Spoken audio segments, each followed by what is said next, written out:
Since the title of this course is Introduction to Literature, we should start out by talking about what literature is, right? Like a lot of the deceptively simple seeming terms you'll encounter in college, there's actually no one definition of literature on which everyone agrees. So we'll start this module of our course by reading a couple articles in which authors and critics argue about what is or is not literature. As you'll notice, a lot of these arguments have to do with Bob Dylan, the songwriter who in 2016, controversially, became only the 14th American to win the Nobel Prize in Literature. And indeed, when attempting to come up with a definition of literature, we need to think critically about who, in terms of writers, and what, in terms of writing, is included and is excluded. As you'll see in our readings for this module, the same is true of any attempt to create a canon of written work accepted to be great literature. Still, a standard dictionary definition of literature is a decent departure point for our exploration. So let's go with the one from the folks at Merriam-Webster.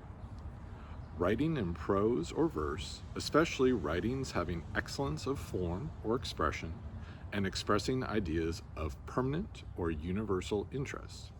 Now, I talk a bit about prose in my mini lesson titled What's a Genre of Literature? But I do not use the term verse in it. Those of you who love to listen to songs may be more familiar with the use of verse in music, where it's a sort of stanza, a term I do use in that mini lesson on genres. Most songs tend to be composed of stanzas we call verses and of stanzas we call choruses. Verses tend not to be repeated, choruses tend to be repeated.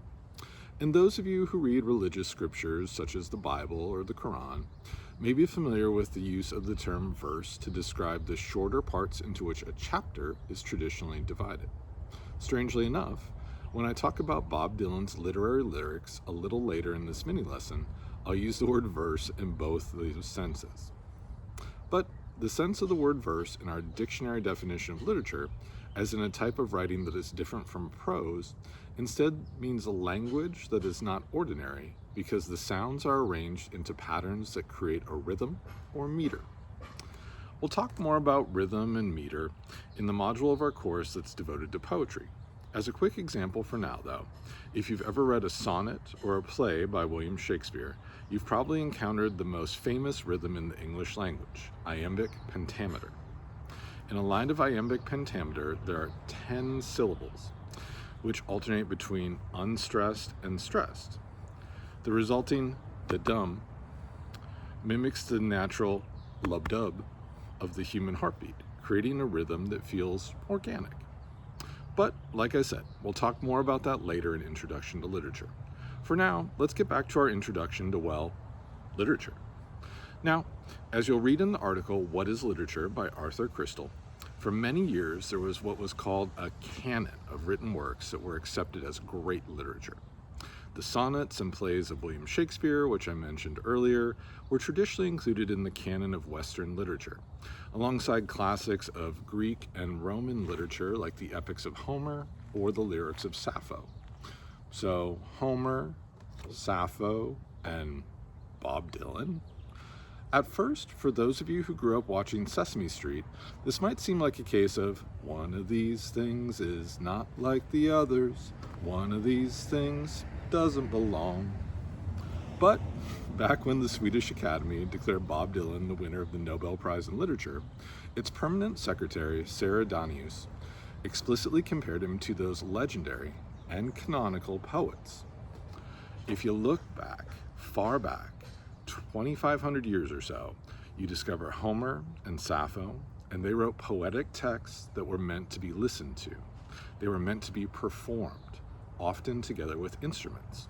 And it's the same way with Bob Dylan, Danius said back in 2016. We still read Homer and Sappho, and we enjoy it. And the same thing with Bob Dylan. He can be read and should be read. And if we think about it, many of the characteristics, qualities, and techniques we admire in literature that we read clearly come from the songs we listen to. Rhythm and meter, which I mentioned earlier, can be found in poems, yes, but also in songs.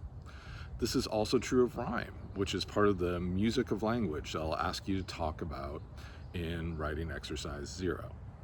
As a preview, in that activity, you'll be asked to share a song with lyrics that have music and meaning to you. After providing the title of the song and the names of the songwriters, you'll talk a bit about its structure, the music of the language in it, the meaning of it, and why, in your judgment, this song is better than other songs. Finally, you'll supply a link to a performance of the song for classmates who are interested in listening to it.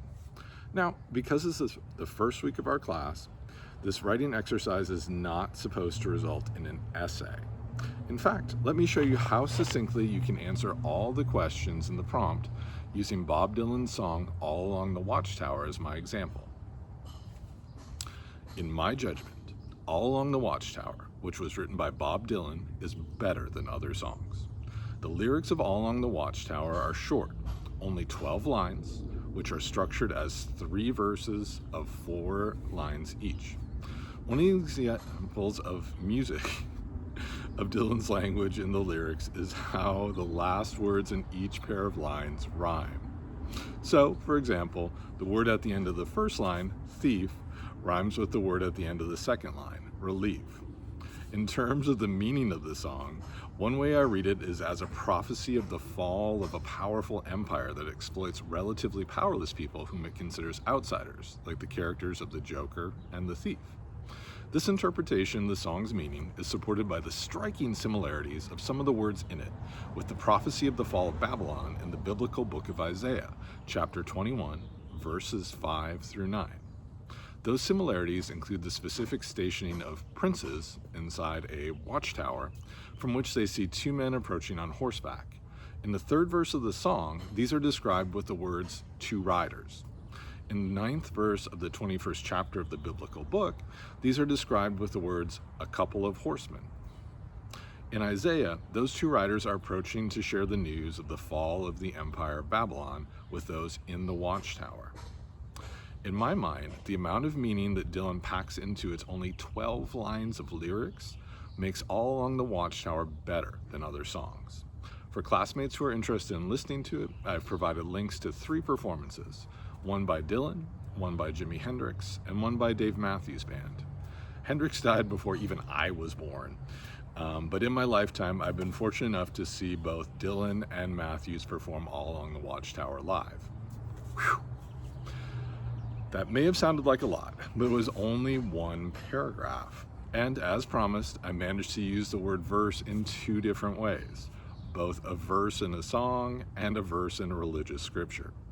I'm confident that you too will discover that you can tell us a lot about a song that has music and meaning for you in about a paragraph when you get to writing exercise 0. Before that, though, I'll ask you to first read the articles What is Literature by Arthur Crystal and Bob Dylan Wins Nobel Prize, Redefining the Boundaries of Literature by Ben Cesario, Alexandra Alter, and Sewell Chan, as well as the Proem of the Odyssey by Homer, Poem 1 by Sappho, and All Along the Watchtower by Bob Dylan, and then answer 4 questions related to them in the activity Developing Understanding 0.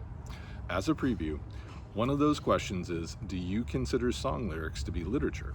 So, to play with one of the literary lines in All Along the Watchtower, when we're studying literature, should we think of song lyrics, no reason to get excited, or no reason to get excited?